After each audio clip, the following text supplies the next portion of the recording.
ಬಿಡದಿ ಟೌನ್ಶಿಪ್ಗೆ ಸಂಬಂಧಪಟ್ಟಂತೆ ಸದ್ಯಕ್ಕೆ ಅನೇಕ ಹೋರಾಟಗಳು ನಡೀತಾ ಇವೆ. ಸೊ ಬಿಡದಿ ಟೌನ್ಶಿಪ್ಪನ್ನು ಕೈ ಬಿಡಬೇಕು ಅನ್ನುವಂಥದ್ದು ಅನೇಕ ಜನರ ಒಂದು ಹಕ್ಕೊತ್ತಾಯ ಈಗ ಸದ್ಯಕ್ಕೆ ನಡೀತಾ ಇದೆ. ಬೇರೆ ಬೇರೆ ಸಂಘಟನೆಗಳು ಸದ್ಯಕ್ಕೆ ಹೋರಾಟವನ್ನು ಮಾಡ್ತಾ ಇವೆ. ಈಗ ಸದ್ಯಕ್ಕೆ ನಮ್ಮ ಜೊತೆ ಅನಗವಾಡಿ ನಬೀನ್ ನದಾಫ್ ಅವರು BJPಯ ಕಾರ್ಯದರ್ಶಿಗಳಾಗಿರುವಂಥವರು ನಮ್ಮ ಜೊತೆ ಇದ್ದಾರೆ. ಅವ್ರನ್ನ ಮಾತಾಡಿಸ್ತಾ ಹೋಗೋಣ. ಸರ್, ಈಗ ನಿಜಕ್ಕೂ ಹೇಳಬೇಕಂದ್ರೆ ಬಿಡದಿ ಟೌನ್ಶಿಪ್ ಅನ್ನುವಂಥದ್ದು ಅನೇಕ ಹೋರಾಟಗಳು ನಡೀತಾ ಇವೆ. ಸಮಗ್ರವಾಗಿರುವಂತಹ ಕೃಷಿ ನಡೆಸ್ತಾ ಇದ್ದಾರೆ ಅಲ್ಲಿ ಜನ. ಆದರೆ ಇಲ್ಲಿ ರಾಜ್ಯ ಸರ್ಕಾರ ಎಲ್ಲೋ ಒಂದು ಕಡೆ ಇದು ಬಂಜರ ಭೂಮಿ, ಇದನ್ನು ಟೌನ್ಶಿಪ್ ಮಾಡೋಕ್ಕೆ ಅಂತ ಹೊರಟಿರುವಂಥದ್ದು. ಸರ್, ಏನು ಹೇಳ್ತೀರಿ ಈ ಸಂಬಂಧಪಟ್ಟಂತೆ? ನೋಡಿ, ರಾಜ್ಯದ ನೂತನ ಮುಖ್ಯಮಂತ್ರಿ ಆದಂಥ ಸನ್ಮಾನ್ಯ ಶ್ರೀ DK ಶಿವಕುಮಾರ್ ಅವರು ಅಧಿಕಾರ ತಗೊಂಡು ಸುಮಾರು 15 ದಿವಸ ಆಗಕ್ಕೆ ಬಂತು. ತಮ್ಮದೇ ಬೆಂಗಳೂರು ದಕ್ಷಿಣ ಜಿಲ್ಲೆ ರಾಮನಗರ ಇತ್ತು, ಅದನ್ನು ಬೆಂಗಳೂರು ದಕ್ಷಿಣ ಜಿಲ್ಲೆ ಈಗೇನು ರಾಮನಗರ ಮತ್ತು ಏನು ಬಿಡದಿಯಲ್ಲಿರುವಂಥ ಸುಮಾರು 9,000ಕ್ಕಿಂತ ಹೆಚ್ಚು ಅತಿ ಫಲವತ್ತಾದಂಥ ಭೂಮಿ, ಭಾಳ ದೊಡ್ಡ. ಇವತ್ತಿಗೆ ಅಲ್ಲಿ ಬರುವಂಥ ದಿನಮಾನಗಳಲ್ಲಿ ಈ ರಾಜ್ಯದ IT-BT ಕಂಪ್ನಿಗಳು ಬರೋದ್ರಿಂದ ಸಾಕಷ್ಟು ಭೂಮಿಗಳ ರೇಟು ದುಪ್ಪಟ್ಟಾಗ್ತಾಯಿದೆ. ಈಗ ಪರ್ ಎಕರೆ ಅದರದ್ದು ಅಲ್ಲಿ ಏನು ರೈತ ಏನಾದರೂ ಮಾರಾಟ ಮಾಡಿದರೆ 2.5 3 ಕೋಟಿ ಹೋಗುತ್ತೆ.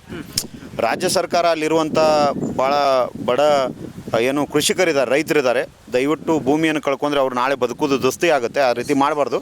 ರಾಜ್ಯ ಸರ್ಕಾರ ಸಂಬಂಧಪಟ್ಟಂಥ ನೂತನ ಏನು ಮುಖ್ಯಮಂತ್ರಿ ಆದಂಥ ಸನ್ಮಾನ್ಯ ಶ್ರೀ DK ಶಿವಕುಮಾರ್ ಅವ್ರಿಗೆ ನಾನು ವಿನಂತಿ ಮಾಡ್ತೀನಿ, ಎಚ್ಚರಿಕೆಯನ್ನು ಕೊಡ್ತೀನಿ. ದಯಮಾಡಿ ಏನು ಫಲವತ್ತಾದಂಥ ಜಮೀನಿದೆ ಬೆಂಗಳೂರು ದಕ್ಷಿಣ ಜಿಲ್ಲೆಯ ಬಿಡದಿ ಪಕ್ಕ ಏನು 9,000ಕ್ಕಿಂತ ಹೆಚ್ಚು ಏನು ರೈತರ ಜಮೀನನ್ನು ನೀವು ಏನು ಟೌನ್ಶಿಪ್ ಮಾಡ್ತಾಯಿದ್ರಿ, ಹೊಸ ಟೌನ್ಶಿಪ್ ಮಾಡ್ತಾಯಿದ್ರಿ, ಇದು ಅತ್ಯಂತ ದುರಂತ. ರೈತರು ನೀವು ಮತ್ತೆ ಅವ್ರನ್ನ ಒಂದು ರೀತಿ ಅನ್ಯಾಯ ಮತ್ತು ಅವರಿಗೆ ನೋವು ಮತ್ತು ಅವರು ಫಲವತ್ತಾದಂಥ ಭೂಮಿಯನ್ನು ಕಳ್ಕೊತ್ರಿ. ಇದನ್ನು ತಕ್ಷಣ ನೀವು ರಾಜ್ಯ ಸರ್ಕಾರ ಕೈ ಬಿಡಬೇಕು. ಕೈ ಬಿಡಲಿಲ್ಲ ಅಂದರೆ ಭಾರತೀಯ ಜನತಾ ಪಾರ್ಟಿ ಭಾಳ ರಾಜ್ಯಾದ್ಯಂತ ಉಗ್ರವಾಗಿ ಹೋರಾಟ ಮಾಡುತ್ತಂತ ಈ ಮೂಲಕ ನಾನು ಸರ್ಕಾರಕ್ಕೆ ಎಚ್ಚರಿಕೆ ಮಾಡ್ತೀನಿ. ಅಲ್ಲಿ ಸಾಕಷ್ಟು ಇವತ್ತಿನ ಮಾಡರ್ನೈಸ್ IT-BT ಕಂಪ್ನಿ ಬರೋದ್ರಿಂದ ಬೆಲೆ ಹೆಚ್ಚಾದ ಕಾರಣ ಮಾನ್ಯ ಮುಖ್ಯಮಂತ್ರಿ ಅವ್ರದ್ದು ಹಠ ಇದೆ.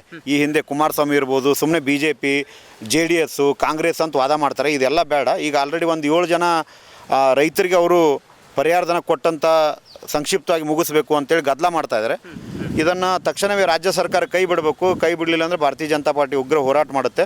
ಬಿಡದಿ ಜೊತೆಗೆ ರಾಜ್ಯ ಸರ್ಕಾರ ಇತ್ತೀಚೆಗೆ ಒಂದು 7-8 ದಿವಸದಿಂದ ಈ ವಿದ್ಯುತ್ತನ್ನು ಖಾಸಗೀಕರಣ ಮಾಡ್ತಾಯಿದೆ. ಅದನ್ನು ತಕ್ಷಣವೇ ಕೈ ಬಿಡಬೇಕು. ಅದು ಹೆಂಗಂದರೆ ಇವತ್ತು ನಮಗೆ ಮೂಲಭೂತ ಹಕ್ಕು ಒಂದು ನೀರು ಮತ್ತು ವಿದ್ಯುತ್ತು ಭಾಳ ಅವಶ್ಯ ರೈತರಿಗೆ. ನೀರು ಇಲ್ಲ ಅಂತಂದರೆ ಮತ್ತು ವಿದ್ಯುತ್ ಇಲ್ಲ ಅಂದರೆ ಭಾಳ ವಿದ್ಯುತ್ತಿಂದ ಅಲ್ಲಿರುವಂಥ ನಮ್ಮ ರೈತರಿಗೆ ಮತ್ತು ಅಲ್ಲಿರುವಂಥ ಗ್ರಾಹಕರಿಗೆ ಮತ್ತು ಈಗೇನು ವಿದ್ಯುತ್ ಸರಬರಾಜು ಮಾಡುವಂಥ ಕಂಪ್ನಿ ಏನು ಅಧಿಕಾರಿಗಳಿದ್ದಾರೆ, ಅಲ್ಲಿ ಲೈನ್ಮನ್ಗಳಿದ್ದಾರೆ, ಅಲ್ಲಿ ಅಂಥ ಆಫೀಸರ್ಗೆ ಭಾಳಷ್ಟು ತೊಂದರೆ ಆಗುತ್ತೆ. ಈ ನಿಯಮವನ್ನು ಸರ್ಕಾರ ನಾನು ಫಸ್ಟು ಬಿಡದಿ ಟೌನ್ಶಿಪ್ಪನ್ನು ವಿರೋಧಿಸ್ತೀನಿ. ಅದನ್ನು ಕೈ ಬಿಡಬೇಕು. ಅದೇ ರೀತಿ ರಾಜ್ಯದಲ್ಲಿ ಖಾಸಗೀಕರಣ ಏನು ಮಾಡ್ತಾಯಿದ್ದಾರೆ, ಇತ್ತೀಚೆಗೆ 5-6 ದಿವಸದಿಂದ ಭಾಳ ದೊಡ್ಡ ರಾಜ್ಯದಲ್ಲಿ ರೈತರಿಗೆ ಮತ್ತು ಗ್ರಾಹಕರಿಗೆ ಅನ್ಯಾಯ ಆಗುವಂಥ ಉದಾಹರಣೆಗೆ 1999 ಎಲ್ಲ ನೀವು ಛತ್ತೀಸ್ಗಢ, ರಾಯಪುರ, ಅಹಮದಾಬಾದು, ಕರ್ನಾಟಕ, ಕೇರಳ, ತಮಿಳುನಾಡಲ್ಲಿ ಇದನ್ನು ಬೇರೆ ಬೇರೆ ರೀತಿಯಿಂದ ಖಾಸಗೀಕರಣ ಮಾಡಬೇಕಂತ ಹುನ್ನಾರ ಮಾಡ್ತಾಯಿದ್ರು. ಅತ್ಯಂತ ಅಕ್ಷಮ್ಯ ಅಪರಾಧ. ಇದನ್ನು ನಾನು ಉಗ್ರವಾಗಿ ಸರ್ಕಾರಕ್ಕೆ ಎಚ್ಚರಿಕೆಯನ್ನು ನೀಡ್ತೇನೆ ಮತ್ತು ಖಂಡಿಸ್ತೇನೆ. ತಕ್ಷಣ ಫಸ್ಟು ಬಿಡದಿ ಟೌನ್ಶಿಪ್ಪನ್ನು ಕೈ ಬಿಡಬೇಕು. ಅದೇ ರೀತಿ ಏನು ವಿದ್ಯುತ್ ಖಾಸಗೀಕರಣ ಏನು ಬೇರೆ ರಾಜ್ಯದವರ ಟಾಟಾ ಮತ್ತು ಬಿರ್ಲಾ ಏನು ಬೇರೆ ಬೇರೆ ಕಂಪ್ನಿ ಕೊಡ್ತಾರೆ, ಇದನ್ನು ತಕ್ಷಣವೇ ಕೈ ಬಿಡಬೇಕೆಂದು ಈ ಮೂಲಕ ನಾನು ರಾಜ್ಯ ಸರ್ಕಾರಕ್ಕೆ ಆಗ್ರಹಪಡಿಸುತ್ತೇನೆ. ಸರ್, ರೈತರಿಗೆ ಯಾವ ರೀತಿ ತೊಂದರೆ ಆಗುತ್ತೆ ಖಾಸಗೀಕರಣದಿಂದ? ನೋಡಿ, ಈಗ ಅವರು ಫಲವತ್ತಾದಂಥ ಅವರು ಚಿಕ್ಕ ಹಿಡುವಳಿದವರು ಬೇರೆ ಬೇರೆ ಸಣ್ಣ ಪುಟ್ಟ ಜಮೀನು ಇರುತ್ತೆ, 3 ಎಕರೆ 4 ಎಕರೆ 5 ಎಕರೆ.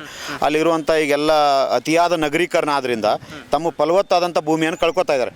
ಪಾಪ ಅವ್ರು ಕೊಟ್ಟರೆ ನಾಳೆ ಬೀದಿ ಪಾಲಾಗ್ತಾರೆ. ಭಾಳ 4 ದುಡ್ಡು ನಾವು ಖರ್ಚು ಮಾಡಿ ಎಂಜಾಯ್ಮೆಂಟ್ ಮಾಡಿ ಏನೋ ಅವರೆಲ್ಲ ಹಾಳು ಮಾಡಿಬಿಡ್ತಾರೆ. ಅದರ ಫಲವತ್ತಾದಂಥ ಆಸ್ತಿ ಇರಲ್ಲ. ಅದಕ್ಕಾಗಿ ಆಸ್ತಿಯನ್ನು ಉಳಿಸ್ಕೋಬೇಕು. ಅಲ್ಲಿ ರೈತರಿಗೆ ನಾನು ವಿನಂತಿ ಮಾಡ್ತೀನಿ, ಬೆಂಗಳೂರು ದಕ್ಷಿಣ ನೂತನ ಏನು ಹೊಸ ತಾಲೂಕಾದಂಥ ರಾಮನಗರನ್ನು ಹೊರತುಪಡಿಸಿ ಇತ್ತೀಚೆಗೆ ರಾಜ್ಯ ಸರ್ಕಾರ, ಕಾಂಗ್ರೆಸ್ಸಿನ ರಾಜ್ಯ ಸರ್ಕಾರ ಏನು ರಾಮನಗರ ಜಿಲ್ಲೆಯನ್ನು ತೆಗೆದು ಬೆಂಗಳೂರು ದಕ್ಷಿಣ ಜಿಲ್ಲೆ ಮಾಡಿ ಈಗೇನು ಬಿಡದಿ ಪಕ್ಕ ಏನು ರಾಮನಗರ, ಮಾಗಡಿ, ಬಿಡದಿ ಏನಿದೆ ಆ ಭಾಗವನ್ನು ಏನು ಮಾಡ್ತಾಯಿದ್ದಾರೆ, ಅದನ್ನು ತಕ್ಷಣವೇ ಕೈ ಬಿಡಬೇಕು. ಇಲ್ಲಾಂತಂದರೆ ರೈತರಿಗೆ ಭಾಳ ಅನ್ಯಾಯ ಆಗುತ್ತೆ. ಸರ್ಕಾರ ಈ ಕೂಡಲೇ ಇದನ್ನು ಎಚ್ಚೆತ್ಕೊಂಡು ಈ ಬಿಡದಿ ಟೌನ್ಶಿಪ್ಪನ್ನು ನಿಲ್ಲಿಸಬೇಕು, ರೈತರಿಗೆ ನ್ಯಾಯ ಕೊಡಬೇಕಂತ ನಾನು ಆಗ್ರಹ ಮಾಡ್ತೇನೆ.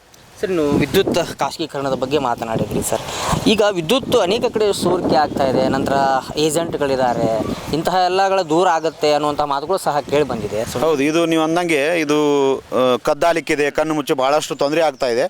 ಇದನ್ನು ಸರ್ಕಾರದ ಈಗಿನ ಇಂಧನ ಸಚಿವರಾದಂಥ ಸನ್ಮಾನ್ಯ ಶ್ರೀ KJ ಜಾರ್ಜ್ ಅವರು ಸಂಬಂಧಪಟ್ಟಂಥ ರಾಜ್ಯದ ಏನು ಕಮಿಷನರ್ ಇದ್ದಾರೆ ಅವರು ಕೂಡ ಗಮನಿಸಬೇಕು. ಇಲ್ಲಿರುವಂಥ AE ಇರ್ಬೋದು, GM ಇರ್ಬೋದು, AW ಇರ್ಬೋದು, ಸಂಬಂಧಪಟ್ಟಂಥ ಡಿವಿಷನಲ್ ಆಫೀಸ್ ಇರ್ಬೋದು. ನಮ್ಮ ಉತ್ತರ ಕರ್ನಾಟಕದಲ್ಲಿ ನಿಮಗೆ ಅಂಕೋಲ, ಹೊನ್ನಾವರ, ಹುಬ್ಳಿ, ಧಾರವಾಡ, ಗದಗ, ಬಿಜಾಪುರ ಈ ಭಾಗದಲ್ಲಿ 8 ಜಿಲ್ಲೆಯಲ್ಲಿ ಬರೋದು ನಮ್ಮ ಬಾಗಲಕೋಟೆ ನವನಗರ ಸೆಕ್ಟರ್ ನಂಬರ್ ಇಕಾಡಿ 53 ಪಕ್ಕದಲ್ಲಿ ಹೆಡ್ ಆಫೀಸ್ ಇದೆ. 9 ಜಿಲ್ಲೆಯ ಹೆಡ್ ಆಫೀಸ್ ಇಲ್ಲೇ ಇದೆ. ಉತ್ತರ ಕರ್ನಾಟಕದ ವಿದ್ಯುತ್ ಕರ್ನಾಟಕ ರಾಜ್ಯ ಏನು ಪ್ರಸರಣ ನಿಗಮ ಇದೆ, ಅದನ್ನು ತಕ್ಷಣವೇ ಏನು ಇವತ್ತು ಖಾಸಗೀಕರಣ ಮಾಡ್ತಾರೆ, ಇದು ಅತ್ಯಂತ ಖಂಡನೀಯ, ಭಾಳ ದುರಂತ. ಇದನ್ನು ತಕ್ಷಣವಾಗಿ ಕೈ ಬಿಡಬೇಕಂತ ರಾಜ್ಯ ಸರ್ಕಾರಕ್ಕೆ ಮತ್ತೊಮ್ಮೆ ನಾನು ಆಗ್ರಹ ಪಡಿಸುತ್ತೇನೆ, ಎಚ್ಚರಿಕೆ ನೀಡ್ತೇನೆ. ಓಕೆ ಸರ್, ನೀವು BJPಯಿಂದ ಹೋರಾಟ ಸ್ವಲ್ಪ ಕಡಿಮೆನೇ ಆಗ್ತಾ ಇದೆ ಟೌನ್ಶಿಪ್ಪಲ್ಲಿ ಅನ್ನುವಂಥದ್ದು ಮಾತುಗಳು ಕೇಳಿ ಬರ್ತಿದೆ ಸರ್. ಇನ್ನು ಮುಂದೆ ಹೇಗಿರಲಿದೆ ಅನ್ನೋದು? ಹೌದು, ಈಗ ನಾವು ರೈತರನ್ನು ಎಲ್ಲ ಒಗ್ಗೂಡಿಸ್ಕೊಂಡು ನಮ್ಮ ಭಾರತೀಯ ಜನತಾ ಪಾರ್ಟಿ ನಮ್ಮ ರಾಜ್ಯಾಧ್ಯಕ್ಷರ ನಿಯೋಗದೊಂದಿಗೆ ಈಗ ಆಲ್ರೆಡಿ ಹೋಗಿ ರೈತರಿಗೆ ಬೆಂಬಲ ಕೊಟ್ಟು ಹೋರಾಟದಲ್ಲಿ ಭಾಗಿ ಈಗ ಹೋರಾಟ ತೀರುವ ಸ್ವರೂಪವನ್ನು ತಗೊಳ್ತಾ ಇದೆ. ಅಂದರೆ ಅಲ್ಲಿರುವಂಥ ಬಿಡದಿ ಟೌನ್ಶಿಪ್ ಆಗ್ತಾ ಇದೆಯಲ್ಲ, ರೈತರು ಫಲವತ್ತಾದಂಥ ಭೂಮಿ ಕಳ್ಕೋಬಾರ್ದು, ಅವರು ನಾಳೆ ಮಣ್ಣು ತಿನ್ನುವಂಥ ಪರಿಸ್ಥಿತಿ ಬರ್ತದೆ. ಈಗ ಬರೀ 1 ಎಕರೆಗೂ 2.5-3 ಕೋಟಿ ಕೊಟ್ಟರೆ ಅವರೆಲ್ಲ ತಿಂದೆಲ್ಲ ಖಾಲಿ ಮಾಡಿಬಿಡ್ತಾರೆ. ಅದಕ್ಕಾಗಿ BJP ಇದಕ್ಕೆ ಭಾಳ ದೊಡ್ಡ ಅಪೋಸ್ ಮಾಡ್ತಾ ಇದೆ, ವಿರೋಧ ಮಾಡಿ ಭಾಳ ಒಂದು ತಂಡವನ್ನು ರಚನೆ ಮಾಡಿ ನಾವು ಬರುವಂಥ ದಿನಮಾನದಲ್ಲಿ ಈ ಬಿಡದಿ ಟೌನ್ಶಿಪ್ಪನ್ನು ರಾಜ್ಯ ಸರ್ಕಾರ ತಕ್ಷಣವೇ ಕೈ ಬಿಡಬೇಕು. ಕೈ ಬಿಡಲಿಲ್ಲಂದ್ರೆ ನಾವು BJP ರಾಜ್ಯಾದ್ಯಂತ ಉಗ್ರವಾಗಿ ಹೋರಾಟ ಮಾಡ್ತೀವಿ ಅಂತೇಳಿ ಈಗಿನ ರಾಜ್ಯ ಸರ್ಕಾರದ ಮಾನ್ಯ ಮುಖ್ಯಮಂತ್ರಿ ಆದಂಥ DK ಶಿವಕುಮಾರ್ ಅವರಿಗೆ ಮತ್ತು ಇಂಧನ ಸಚಿವರಾದಂಥ KJ ಜಾರ್ಜ್ ಅವರಿಗೆ ಆಗ್ರಹ ಪಡಿಸುತ್ತೆ.